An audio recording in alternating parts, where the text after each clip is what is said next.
People have a hard time believing that a dead person can come back to life because those things just don't happen. People today have a hard time accepting that. You talk about the resurrection of Jesus. I want you to know they had just as hard a time as we do today. They did not believe things like that happen.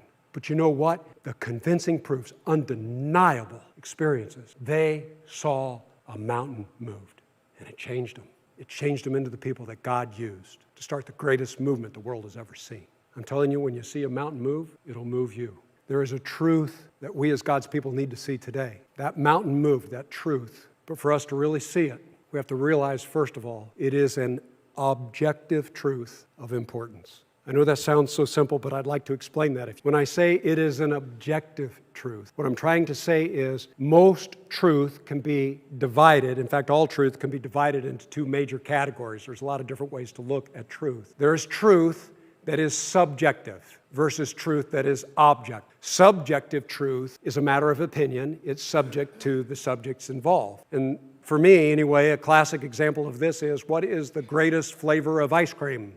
I've got some real strong feelings on that, by the way. But what is the greatest flavor of ice cream? Or what's the greatest music in the world? What's the greatest song? When you talk about things like that, those are subjective truths. It may be true for you.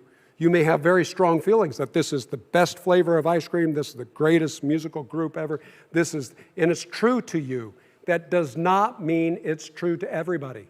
It's just true to you. There are some things, though, that are not subjective. They are objective. What's an objective truth? 2 + 2 = 4. You may not like that. You may not have strong feelings about that. But you know what? It doesn't make any difference how you feel or whether you like it or not. 2 + 2 is still going to equal 4. Here's the point. I think one of the powerful things that Satan has done is he's tried to convince us that our faith in God is a subjective thing. There are subjective elements to our faith. I hope it grabs you on a personal level. But if we don't see what the early church saw, that what we are talking about here is an objective truth in history, like it or not, a person conquered death and came back to life, proving he was more than just a person. If you grasp that objective truth, you're well on the way to having the impact that the early Christians felt from the resurrection of Jesus Christ.